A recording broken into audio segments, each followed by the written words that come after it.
Salut à tous, toi qui passes par là, merci de t'arrêter un petit peu pour regarder cette vidéo. Alors installe-toi confortablement parce que c'est une vidéo qui va être un petit peu longue. Je commence pas cette vidéo avec de l'humour ou comme je fais d'habitude parce que c'est vraiment une vidéo très très sérieuse et on va parler de choses qui me tiennent vraiment beaucoup à cœur, donc c'est pas trop le moment de la rigolade. Vous savez que j'ai lancé un challenge qui s'appelle le 21 jours challenge. Donc c'est un coaching sur 21 jours pour accompagner les jeunes filles, les jeunes femmes, les dames, les mamans dans la préparation des fêtes de fin d'année, des vacances ou de la Saint-Valentin. En l'occurrence, pour les fêtes de fin d'année, on prépare du 1er au 21 décembre, on prépare son corps, on fait attention à ce qu'on mange, histoire de perdre un peu de kilos pour pouvoir en gagner pendant les fêtes. Et donc hier, je me baladais sur YouTube après avoir posté le troisième épisode de cette série. Et je suis tombée sur la chaîne d'une jeune femme que je suis depuis un petit peu de temps maintenant, qui est très sympathique, qui a beaucoup d'humour, qui a une personnalité assez percutante et assez attachante. Et la vidéo qu'elle a faite m'a beaucoup touchée parce qu'elle parlait dans cette vidéo d'un problème qu'elle a, qui est un problème assez sérieux, puisque elle souffre de troubles de l'anxiété depuis très longtemps et elle est en dépression sévère. Et donc elle expliquait, elle parlait un peu de son mal-être et elle disait que c'était vraiment très compliqué pour elle, qu'elle avait perdu clairement le goût de vivre, qu'elle avait plus goût à rien, qu'elle était suivie par une psy mais qu'elle avait de plus en plus de mal à s'accrocher et que elle avait vraiment peur de ne plus pouvoir y arriver. Et elle laissait entendre qu'il se pourrait qu'elle commette, entre guillemets, l'irréparable. En tout cas, moi, j'ai compris ça comme ça. Et c'est une jeune femme que j'ai voulu contacter il y a quelques mois de cela, parce que quand j'ai découvert ses vidéos, je devinais que derrière son sourire et derrière son côté complètement décalé, se cachait beaucoup de souffrance. Je le sais parce que moi, j'ai été comme ça pendant longtemps. Et souvent, les gens qui sourient ou qui font les clowns, ben, c'est souvent ceux qui souffrent le plus et ceux qui sont le plus malheureux.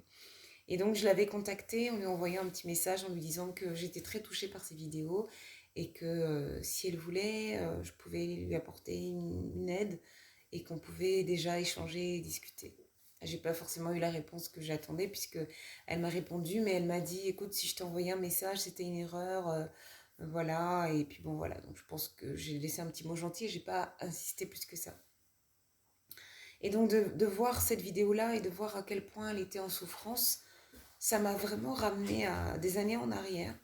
Ça m'a fait revivre cette époque-là où j'étais persuadée que ma place n'était pas sur cette terre, où j'étais persuadée que j'étais venue ici, en tout cas j'étais là je m'étais trompée, mais ça pouvait pas être mon destin, ça pouvait pas être ma place, ça pouvait pas être mon identité, ne pouvait pas être humaine. J'avais rien à faire dans ce corps-là et que mon âme s'était perdue sur terre, mais que c'était pas mon chemin, quoi. Je fais une tentative de suicide quand j'avais 18 ans parce que j'étais complètement asociale et complètement inadaptée. J'étais une espèce de spirale euh, où chaque jour qui passait me confortait dans l'idée que je n'étais pas à ma place, mais surtout dans l'idée que je n'allais pas m'en sortir, que c'était impossible que je trouve un but, que je trouve un sens à mon existence et que je puisse arriver un jour à me dire la vie vaut la peine d'être vécue. C'est bon, Juliette, accroche-toi, ça va aller. Et pourtant, aujourd'hui, je suis là et je vous parle et j'en parle. Et je suis quelqu'un de très très heureux et j'ai le sentiment d'être au bon endroit, au bon moment. Et j'ai le sentiment profond que ce que je vis aujourd'hui, c'est exactement ce que je dois vivre. Je suis exactement à ma place. Et je ne voudrais même pas que ce soit différent. Et pourtant, je suis passée par des épreuves, mais qu'à l'époque, je pensais insurmontables. Et je voulais partager ma pensée avec vous. Euh, c'est pas simple. C'est pas simple d'être en dépression. C'est pas simple d'être déprimé. C'est pas simple d'avoir des failles, d'avoir des sentiments de détresse extrême sur cette planète, évidemment. Mais encore plus quand on vient d'Afrique. On est dans des pays où, clairement, quand tu vas pas bien, on te dit, au Sénégal, on va te dire, yo, xana gëmoo yàlla, muy yéenam, yo, dépression. Yo, dañu dimbali, ban dépression, yo, bàyyi yëfu tubaab bi. C'est-à-dire, en l'occurrence, mais toi, tu crois pas en Dieu? Oh, de quoi tu parles? Oh, faut laisser les affaires des Blancs, là. Ailleurs, c'est la même chose. Tu vas dans les pays où on est très catho, on va te dire, mais tu crois pas en Dieu? Donne ton cœur à Jésus, donne ta vie à Jésus, ça va aller. Et le problème, en fait, c'est que soit c'est Gomoyala, donc tu crois pas en Dieu, soit c'est on t'a marabouté. C'est-à-dire qu'à aucun moment, on accepte dans nos sociétés que tu puisses juste ne pas te sentir bien, que tu puisses juste ne pas te sentir à ta place, que tu puisses juste te sentir complètement inadapté à l'environnement qui t'entoure. Non, ça, c'est pas concevable.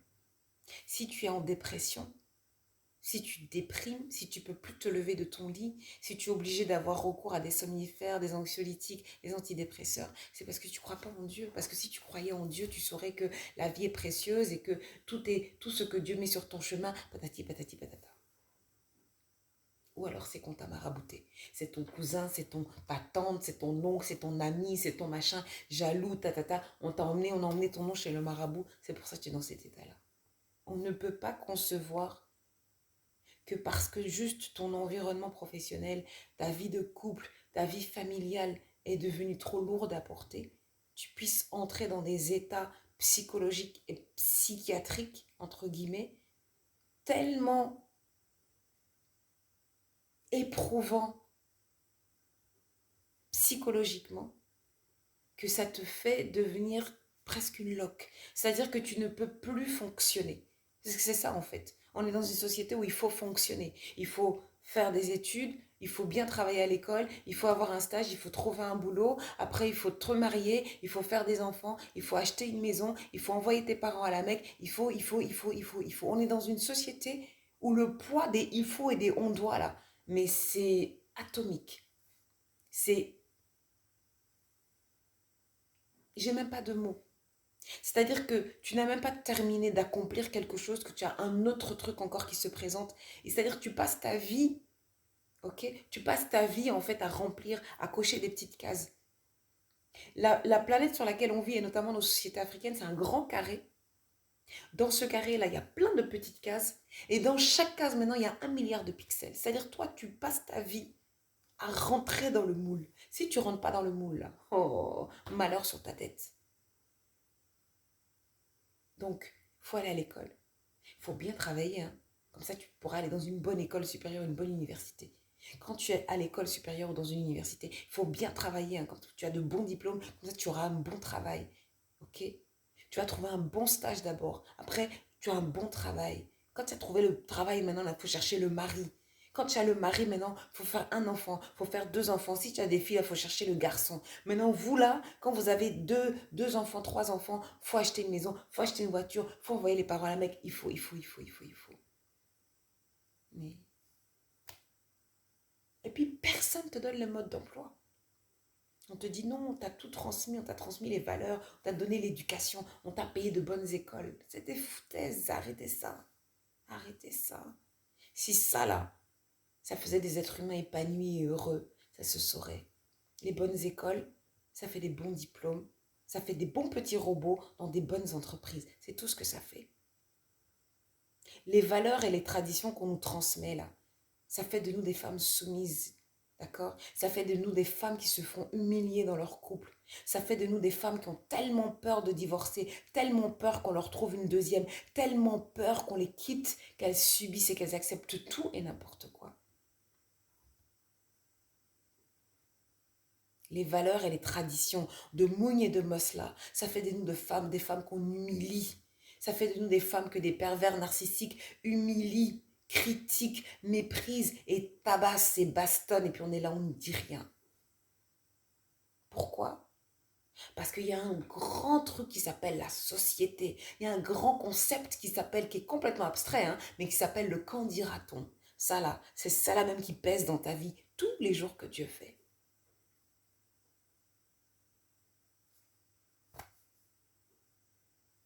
Arrêtez ça. Arrêtons ça. Moi, j'ai été élevée par des parents qui étaient des bisounours. Moi-même, j'ai été une bisounours. J'ai toujours été une inadaptée sociale. Toujours. Parce que j'ai jamais voulu rentrer dans les petites cases. C'est-à-dire que c'est mes rap même qui n'aiment pas ça. Mes totems là, ils n'aiment pas les cases. Dès qu'ils voient pixel là, ils disent pardon, faut fuir. J'ai grandi en Belgique. Je suis arrivée au Sénégal, j'avais 10 ans. Je ne parlais pas un mot de Wolof. Toute ma vie, on m'a dit yo, lutar dego Wolof. Yo, lutar se Wolof setul. Yo, lutar tu parles pas Alpula. Pourquoi tu parles pas Peul? C'est-à-dire que les gens ont des jugements sur tout et sur n'importe quoi. Ils ne te connaissent pas, ils ne savent pas qui tu es. Quand j'étais malade, que j'avais mon endométriose, au plus fort de ma tempête, c'est pas des gens, ils m'écrivent dans mon inbox, dans mon Facebook. Je connais la solution. Donne ta vie à Jésus. Il a déjà souffert sur la croix pour nous. Si tu donnes ta vie à Jésus, tu vas guérir. Toi, tu es à l'hôpital, tu fais une septicémie. On doit t'enlever l'utérus. Tu as 41 de fièvre, tu fais une infection. Les médicaments n'agissent pas, les antibiotiques n'agissent pas, on t'opère, on te transfuse et puis les gens te disent, faut donner ta vie à Jésus, il va te guérir. Ils ne savent pas qui tu es. Ils ne savent pas que tu es chrétienne. Ils ne savent pas que tu as fait ton baptême, ta communion, ta confirmation. Ils ne savent pas que Jésus est dans ton cœur depuis bien avant que eux-mêmes là, ok, ils fassent ce qu'ils appellent leur conversion. Mais comme toi, tu n'affiches pas partout sur les réseaux sociaux que tu as donné ta vie à Jésus, que Jésus est dans ta vie, que, on pense que toi, tu crois en rien. Comme toi, quand tu discutes, tu dis que tu crois tout autant au Christ qu'à la Vierge Marie, qu'à Bouddha, qu'à Mohamed, salallahu wa salam, le prophète Mohamed. On va te dire, oui, non, mais voilà. Et c'est ça, c'est vos cases-là qu'il faut arrêter. Tu m'écris dans mon inbox, tu ne m'as pas demandé comment je vais. Tu ne m'as pas dit, je prie même pour que tu... Non, il faut donner ta vie à Jésus. Et si j'étais musulmane? Et si je suis musulmane et que j'ai ma foi, que je fais mes 5 prières par jour, que je fais mon ramadan, que je donne la zakat, toi tu vas me dire me parler de Jésus parce que tu veux me convertir, mais c'est pour ça que le monde va mal. C'est pour ça que le monde va mal. Parce que dès que tu parles religion, dès que tu parles politique, ça part en sucette, ça part en cacahuète. C'est pas avec ça qu'on règle les problèmes. Si c'est avec les questions de Dieu et les questions de conversion et les questions de religion qu'on réglait les problèmes, ça se saurait. On n'aurait pas le monde là qu'il y a aujourd'hui. Parce que les gens qui tuent, les gens qui volent, les gens qui trompent, les gens qui mentent, ils appartiennent à ces religions-là.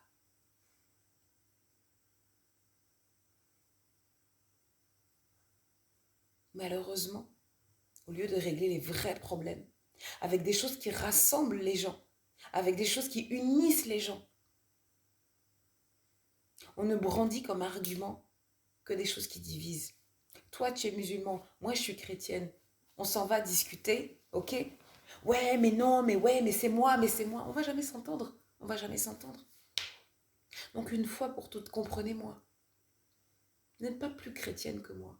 Et je ne suis pas plus chrétienne que vous. C'est juste que moi, j'ai choisi, comme je communique sur les réseaux sociaux, comme je parle d'endométriose. Quand je parle d'endométriose, là, je ne parle pas à des chrétiennes ou à des musulmanes ou à des athées. Je parle à des gens qui ont des valeurs communes. Ils ont envie de guérir. C'est tout. Maintenant, en inbox, si toi tu es chrétienne, moi je suis chrétienne, on peut les prier ensemble, on peut aller à la messe ensemble. Mais mon message universel là, il ne peut pas être orienté religieux. En tout cas, ce n'est pas mon choix. Je sais qu'il y a des gens qui ont fait ce choix-là de prêcher la bonne nouvelle, d'évangéliser les foules. C'est très bien. C'est très bien. Ce n'est pas mon choix. Respectez-le. Respectez-le. Les gens qui me disent en inbox, ah d'accord, tu as donné ta vie à Jésus. Oui, mais dans tes vidéos, tu n'en parles pas. J'ai pas envie d'en parler. Jésus, ça me regarde. Le rapport que j'ai avec Jésus, il me regarde. Je respecte les musulmans qui regardent mes vidéos pour pas leur balancer du Jésus à tous les mots, à toutes les phrases. Je respecte aussi les gens qui sont athées pour pas leur balancer du Jésus à tous les mots et à toutes les phrases. Je les respecte. Une personne athée, une personne musulmane, une personne chrétienne, une personne qui est juive, elle vaut pas mieux que moi. Je respecte profondément ce en quoi elle croit. Ce sont ses convictions et je respecte ses convictions. Maintenant, si tu viens me demander mon avis, on peut en discuter. Il n'y a pas de souci. À partir du moment où tu es ouvert à ce que je vais te dire, ok, et que tu ne veux pas changer ma façon de voir les choses, on peut discuter. Donc, quand quelqu'un souffre, quand quelqu'un est malade, quand quelqu'un a un problème dans son couple, quand quelqu'un a un problème avec ses enfants, quand quelqu'un a un problème, lui, par rapport à lui-même, de déprime, de dépression, de détresse extrême, il ne faut pas brandir comme ça, comme unique solution, la religion ou même Dieu. Parce que si la personne ne croit pas en Dieu ou si la personne n'est pas religieuse, vous ne réglez pas son problème. De la même manière, toutes ces valeurs-là, toutes ces traditions, ok, qu'on nous a bombardées là depuis qu'on est petit, ça ne règle pas nos problèmes. Parce que si ça réglait nos problèmes, aujourd'hui, il n'y aurait pas de divorce, il n'y aurait pas de suicide, il n'y aurait pas de dépression, d'accord? Il n'y aurait pas de perte, il n'y aurait que des gens heureux sur Terre. Et dans nos sociétés africaines, là, si les valeurs qu'on nous transmet, c'était réellement des valeurs qu'on respecte, on n'aurait pas de pétard. Mais une personne va venir te dire, oui, mon mari, machin, tu vas lui dire, tous les mariages sont comme ça. Ma chère, laisse, les hommes sont comme ça. Tu n'as pas réglé son problème. C'est pas ça qu'elle est venue te demander. Elle n'est pas venue te demander de lui sortir des généralités. Ou de lui dire que non, c'est pas ça qu'elle t'a demandé. Elle t'a dit, ça va mal dans mon couple, je fais quoi? Mais toi-même qui lui parles, tu n'as pas la réponse parce que toi-même dans ton couple, ça ne va pas. Et c'est ce qui se passe. Les gens dépriment seuls dans leur coin, mais ils sont nombreux à déprimer. Les gens sont en détresse seuls dans leur coin. Ils sont nombreux, plus que ce qu'on croit, à être en détresse. Les femmes sont toutes en train de dire, Madame, maman, papa, je vois hein, sur les réseaux sociaux, je vois dans les groupes Facebook. Tout ce que la plupart des femmes véhiculent, on vous dit, voilà, tiens, ça c'est la crème pour resserrer le vagin, ça c'est tel truc. Hein. Et puis tu sais, tu fais quoi? Tu tends le matin, tu te lèves, tu mets un bonbon menthe dans ta bouche et puis tu viens, tu le suces, tu fais comme si, tu fais comme ça. Tout au service du gars. Parce qu'on se dit que tant qu'on le retient dans le lit, ça va éviter qu'il aille épouser une deuxième, ça va éviter qu'il nous trompe, ça va éviter ceci, ça va éviter cela. Le gars, ma chérie, s'il veut épouser une deuxième, il va épouser une deuxième. S'il veut te tromper, il va te tromper. Parce qu'on se dit que c'est qu'avec ça qu'on retient un homme. C'est pas ça. Un trou, c'est un trou. Un vagin, c'est un vagin. Une paire de seins, c'est une paire de seins. Un cul, c'est un cul. Physiologiquement, là, en termes d'anatomie, c'est la même chose. C'est la même chose. Mais vous, les hommes, c'est vous qui poussez les femmes à être comme ça. Parce que vous, vos critères de choix, en général, c'est un cul, une paire de nibards, ok? Et un teint clair. Digen me de respect. Respect. Ou tati. Ou qui. Ou non qui. Nessan, machallah, son corps. Ça vous suffit. La go, elle a bon caractère, elle n'a pas bon caractère. Elle a fait des études, elle n'a pas fait des études. Elle est bien éduquée, elle n'est pas bien éduquée. Comme elle est mignonne, rec. Comme elle est née, c'est bon. Allons-y seulement. Quand tu es maintenant installé dans le mariage, toi tu dis, dikom, mounulki, mounana, mounul yoreker, mounul topotogor. Mais évidemment, tu t'es pas soucié de ça avant. Tu n'as pas tapé la converse avec la go pour lui demander c'est quoi tes ambitions dans la vie, c'est quoi tes objectifs, quelles sont les valeurs que tu aimerais transmettre à tes enfants. Non, tu as vu son tour de fesses, tu as vu son tour de taille, tu as vu ses seins, tu as vu son visage, sa bouche. Tu te dis c'est bon, c'est bien. Toi, la go, c'est la même chose. Quand je coach très souvent et que les filles me disent, voilà, j'ai des problèmes dans mon couple, c'est compliqué, hein, on est mariés depuis 2 ans, on a 2 enfants, la dernière a 1 an et demi, là, elle est née à 4 ans, et maintenant on est là, hein, j'ai pris du poids. C'est comme ça en général, c'est ça au bout de 2, 3 ans, c'est là que la merde commence. Pourquoi? Parce que toutes les cases ont été remplies. Toutes les cases ont été remplies. On s'est mariés, on a fait la fête, on a invité les 2 familles. Les 2 familles sont venues faire la concurrence. Oui, c'est notre fille, c'est notre fils. On a sorti l'argent, ok? Les invités, on est le quartier, les anciennes copines d'avant, les nouvelles, les collègues, les machins. Tous ceux à qui on a besoin de rendre des comptes là. On veut se venger ou bien on veut leur en foutre plein la vue. On a invité tous ces gens-là, tout le monde est venu.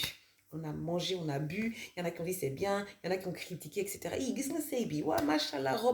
se sont changés 14 fois. Ok. Dans la foulée, Madame, son objectif après ça, là, c'est de tomber enceinte. Parce que tu te maries forcément dans la foulée. Dans l'année, on fait un bébé. C'est comme ça, c'est la norme. Si tu n'as pas fait ça, tu n'es pas dans la norme. Tu te maries, ok? Dans les 9 mois, là, il y a bébé qui est là. On fait le baptême, machin. Si tu as une fille, Yako. Si tu as un fils, oh, tu as donné le fils aîné, c'est bon. Donc, si tu as une fille, c'est pas grave, tu vas chercher le fils. Ok? Tu remets de ton accouchement, ça va aller, tu ponds le fils. D'accord? Entre-temps, on a acheté une maison, on a acheté la voiture, c'est bon, on s'installe. Après, on fait quoi? Les objectifs sont là, les cases sont remplies, on a coché au fur et à mesure. Mais toi, tu as marié ton gars là. Pourquoi? Qu'est-ce qui a fait que tu t'es marié avec lui? C'était quoi les critères à la base? Pèse, il a du flouze, il a du pèse, il a un beau portable, il a un Porsche Cayenne. C'est ce que j'appelle les 3 P. Il a du pèse, il a un beau portable, il a un Porsche Cayenne. Ça suffit, c'est bon. Il a rempli les cases, il n'a qu'à t'épouser.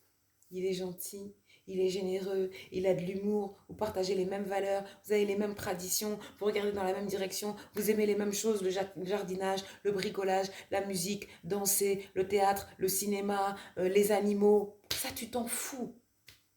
Les critères, là, il n'a qu'à avoir l'argent, ok, il va me gérer, c'est tout.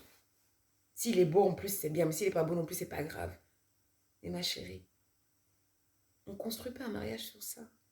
On ne construit pas un mariage sur ça. Il y a un minimum. Il y a un minimum. Toi, tu veux quoi?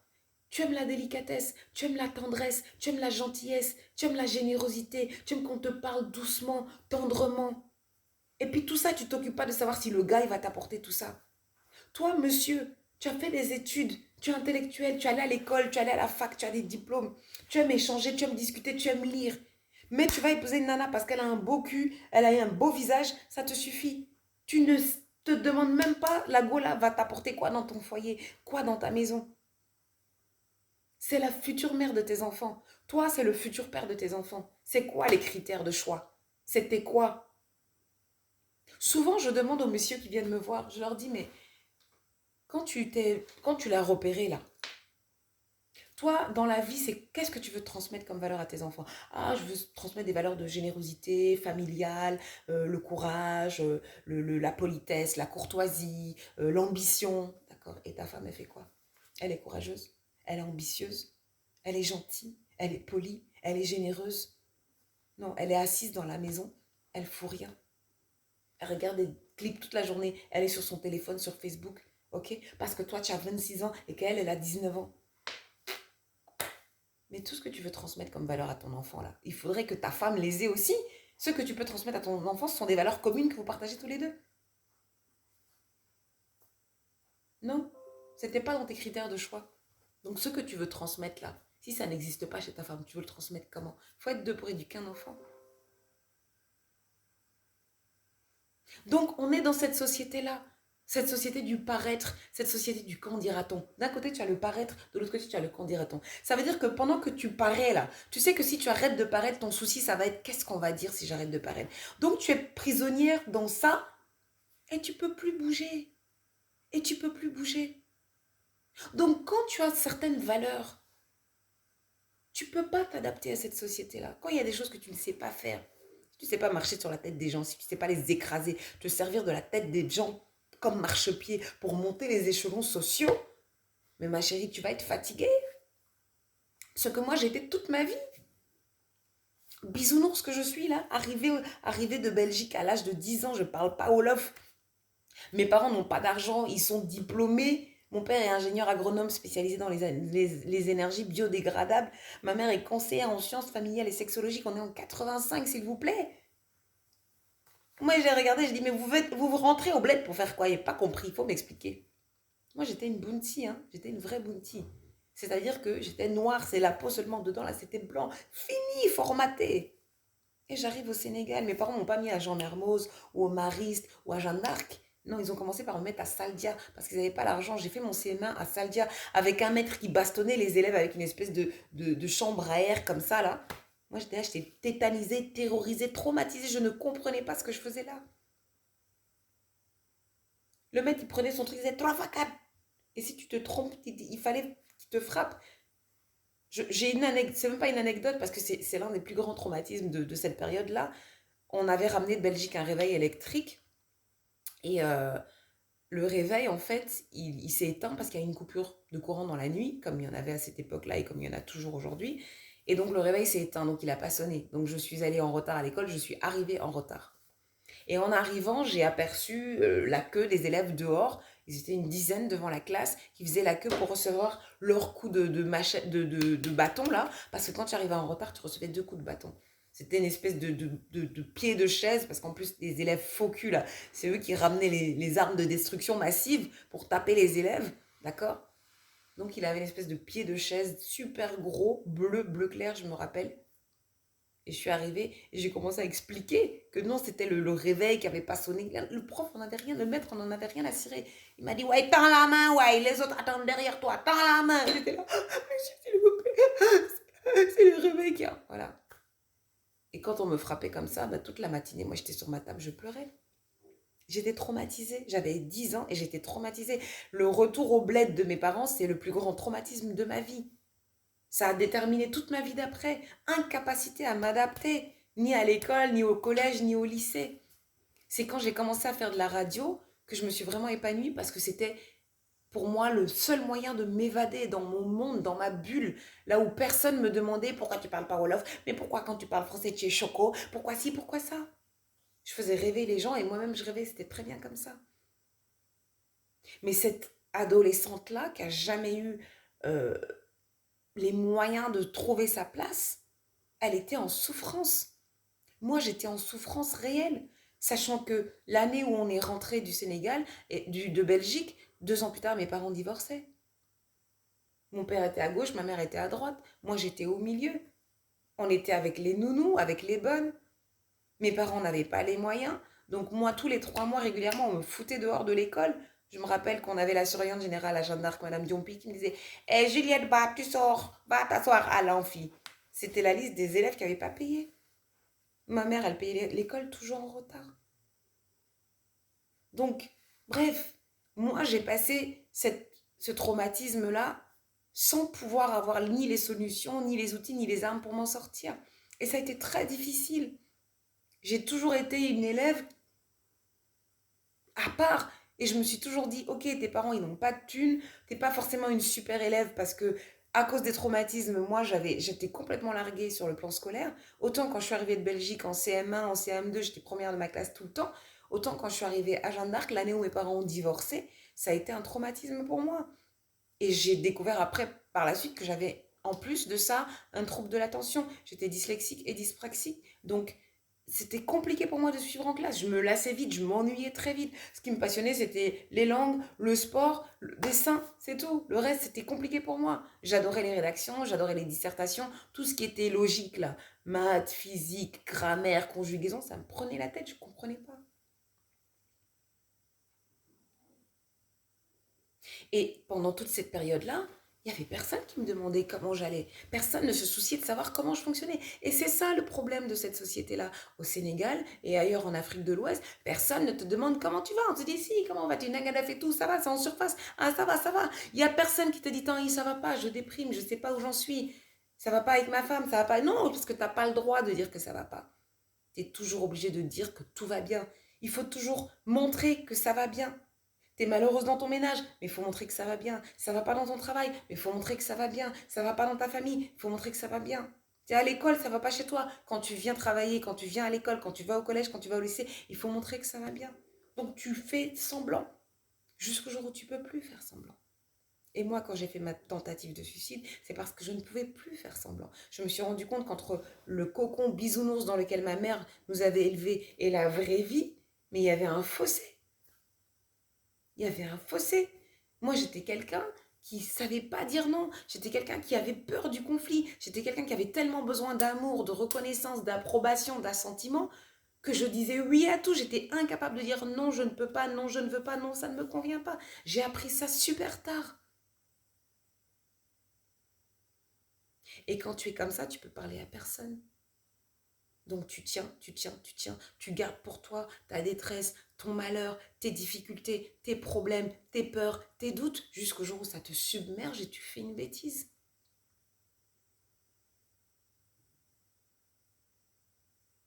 Donc, c'est pas juste parce que gomo yalla ou parce que dans le liguey. La détresse, ça existe. La mélancolie, ça existe. La souffrance émotionnelle, ça existe. La déprime, ça existe. La dépression, ça existe. La dépression sévère, ça existe. C'est pas parce que vous voyez quelqu'un sourire tout le temps qu'il n'a pas de problème. Au contraire.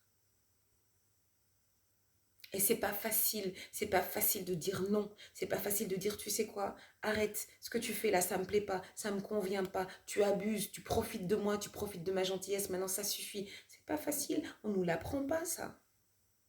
De la même manière qu'on nous apprend pas à gérer un ménage. On te dit pas que toi dans ton couple là, hein, il y a un jour ta libido elle va être complètement en berne. Il y a un jour tu vas pas désirer ton mari. Ou il y a un jour vous allez vous prendre la tête. Toi tu auras tort. Tu vas tellement être orgueilleuse. Tu vas tellement bouder que le gars il va se lever. Il va s'en aller. Et c'est comme ça qu'il va mettre fin au mariage. Toi tu vas même pas comprendre d'où ça vient. On te dit pas que tu que you say au baroul. Que bouder get de baroul. Qu'il faut de la communication. Tout ça on te dit pas. On te dit pas que la vie sexuelle, la mocopoïde, c'est des foutaises. C'est de la foutaise. T'as pas envie de faire l'amour du 1er janvier au 31 décembre, toutes les nuits. C'est pas vrai. Mais comme personne te le dit, quand toi tu commences à te dire, ah, tu te poses des questions, tu n'oses pas en parler. Parce que toutes tes copines, elles viennent te dire que tout va bien dans leur couple. Donc toi aussi, tu fais comme si tout allait bien dans ton couple. Tout le monde fait comme si tout allait bien dans tout. Avec les enfants, ça va bien. Non, attends. Il n'y a pas d'anorexie, il n'y a pas de tentative de suicide, il n'y a pas d'autisme, il n'y a pas d'enfant cancre. Non, tout va bien. Tout va bien jusqu'à ce qu'un jour, il y ait une catastrophe. C'est comme l'inceste, c'est comme les attouchements, c'est comme les viols. On dit rien, on subit, on parle pas. C'est tabou, tout est tabou. Faut pas parler, faut pas dire.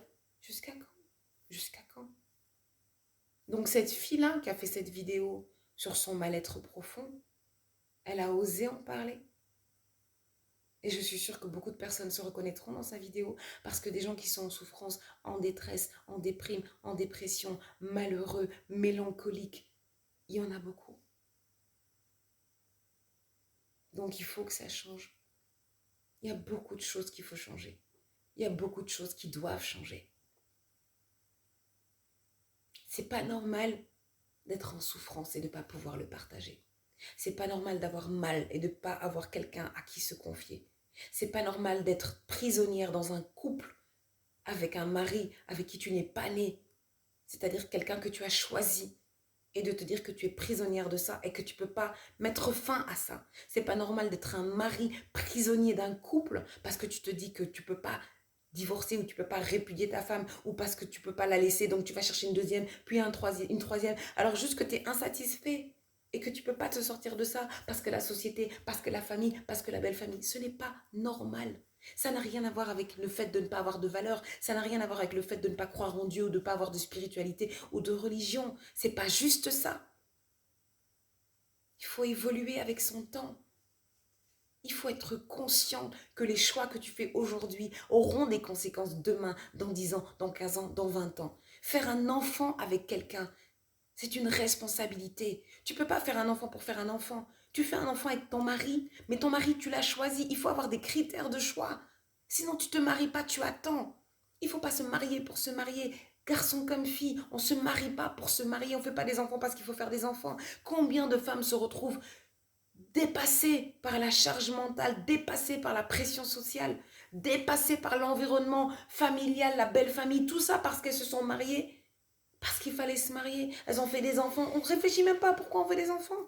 J'ai toujours dit, le fait de faire des enfants, le fait d'être fertile, de ne pas avoir de problème pour faire des enfants, la maternité, ça te fait te questionner de manière assez basique. Quand est-ce que je vais faire le deuxième? Est-ce que je vais l'allaiter ou est-ce que je vais lui donner le biberon? Qui est-ce que je vais trouver comme nounou? Ok? C'est des questions basiques, pratiques. Mais l'infertilité, elle te fait te poser des questions beaucoup plus profondes. Quand tu es infertile, 1 an, 2 ans, 3 ans, 5 ans, 10 ans, 15 ans, tu te poses des vraies questions. Tu finis par envisager une vie sans enfant. Et donc là, tu te dis, mais en fait, pourquoi je veux un enfant? Pourquoi est-ce que je veux faire un enfant? Pour qui? Qu'est-ce que je cherche? Qu'est-ce que je veux? De quoi est-ce que j'ai besoin? Et si j'ai pas d'enfant, est-ce que ça va me manquer? Est-ce qu'il va me manquer quelque chose? Est-ce que je suis quand même une femme? Est-ce qu'il y a d'autres manières de m'accomplir? Voilà les questions que l'infertilité te fait te poser. Et toutes les filles, toutes les femmes qui ont eu des enfants comme ça ne se sont pas posées ces questions-là. On ne se pose pas la question. Tu te maries, tu fais un enfant dans la foulée. Tu ne te poses pas la question de est-ce que j'ai vraiment envie de faire un enfant? Pourquoi? Non. Dom worset la. Dom, ça ouvre la chance. Dom yalla mo kay may. Xam nga dom, on fait. Pourquoi on ne va pas faire? On ne se pose pas la question. On ne se pose pas assez de questions, nous. Tu arrives à 23, 24 ans, tu veux te marier. Nyan maman âme de cœur. Mais tu n'as même pas fini tes études. Tu travailles même pas encore. Tu t'es même pas posé des questions sur ce que tu veux faire de ta vie. Quels sont tes choix? Quelles sont tes attentes? Quelles sont tes ambitions? Voilà, c'est ça qui compte. Et après, tu vas faire quoi? Tu vas mettre ton mari au centre de ta vie. Tout va tourner autour de lui. Surtout si c'est des maris qui ont été élevés comme ça, par des mamans qui sont femmes comme nous, mais qui ont formaté leurs gamins dès le bas âge.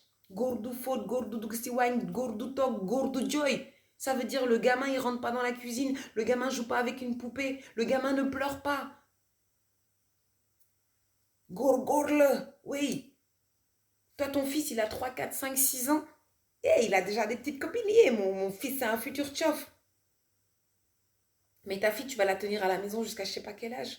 Ça commence comme ça, en bas âge.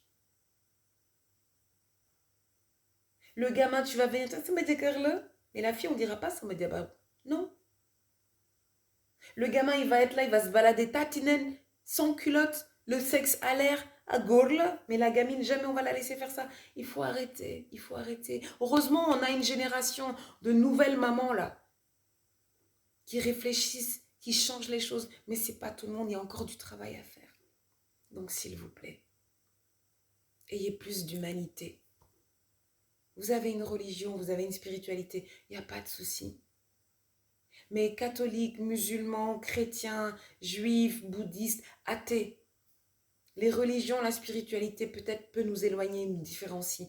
Mais en tout cas, ce qui nous unit, notre dénominateur commun, c'est notre humanité. On est tous des êtres humains. Et des valeurs comme la paix, l'amour, l'amitié, la générosité, ça nous parle à tous. Donc, s'il vous plaît, soyez plus généreux, soyez plus humains. Quand tu croises ton parent, ton camarade, ton collègue, ton ami, au lieu de lui dire, moi, autant il a dire, là, mais tant il a maigri, tant il a grossi, tu as l'air fatigué avec ce rictus-là. Arrêtez ça, demandez-lui comment elle va. Sachez voir à travers, sachez aller au-delà des filtres, au-delà du vernis. Demandez avec bienveillance, soyez généreux, soyez gentils. Il y a beaucoup de personnes qui m'approchent pour des coachings. On commence à discuter, ou je commence à les coacher. Je leur rembourse leur argent parce qu'elles ne sont pas bienveillantes. Elles ne sont pas positives. Ce qu'elles dégagent, c'est beaucoup de négativité. Elles me parlent mal. Elles me parlent comme si elles voulaient se défouler sur moi. Et je leur dis non, je vais te rendre ton argent. Je ne suis pas obligée de te coacher. Même si tu m'as payé, je peux te rendre ton argent. Parce que moi, ce que je décide, c'est ce qui est bien pour moi. Et je coach des gens avec qui ça match, avec qui il y a un bon feeling. Si tu penses que tu peux mal me parler, si tu penses que tu peux me critiquer, si tu penses que tu peux me raccrocher au nez, si tu penses que tu peux me répondre un pouce bleu quand moi je t'ai fait un long texte, c'est très bien. Mais ça n'ira pas plus loin. Parce que man ma mom sama bop, te man may gérer li may def. Donc n'acceptez pas des choses qui ne vous conviennent pas. Toi, épouse, n'accepte pas, ne tolère pas des choses qui ne te conviennent pas. Fais des concessions, fais des petits efforts, mais ne sois pas frustré. Ne reste pas dans un environnement professionnel qui ne te convient pas juste parce que tu gagnes de l'argent ou parce que non, si profondément tu sens que ce n'est pas pour toi, laisse. Si vous acceptez des choses qui ne vous correspondent pas, tôt ou tard, vous allez le payer. Émotionnellement, vous allez le payer. La dépression, elle arrive comme ça. Elle arrive parce qu'on ne se nourrit pas suffisamment l'âme. Depuis petit, nourris ton âme. Si tu peux nourrir ton âme avec Dieu, nourris ton âme avec Dieu, mais nourris-la réellement. Si tu peux nourrir ton âme avec la spiritualité, nourris ton âme avec la spiritualité. Si tu peux nourrir ton âme avec les belles valeurs, nourris ton âme avec les belles valeurs. Mais nourris ton âme avant toute chose, avant le mariage, avant le travail, avant les enfants. Nourris ton âme. Prends soin de ton âme. Parce que c'est ce que tu es. Un être spirituel dans un corps physique. Donc ton âme là, si elle n'est pas nourrie, tu peux avoir tout l'argent du monde, tu peux avoir tous les postes du monde, tu ne seras pas heureuse, tu ne seras pas épanouie. D'accord? J'ai beaucoup parlé. Donc pour ceux qui savent de qui je parle, n'hésitez pas à aller sous sa vidéo pour lui dire tout le bien que vous pensez d'elle et toutes les bonnes choses que vous lui souhaitez parce que je pense qu'elle en a besoin. Voilà. Merci d'avoir regardé cette longue vidéo et que Dieu vous bénisse. Je vous dis à très bientôt et prenez bien soin de vous.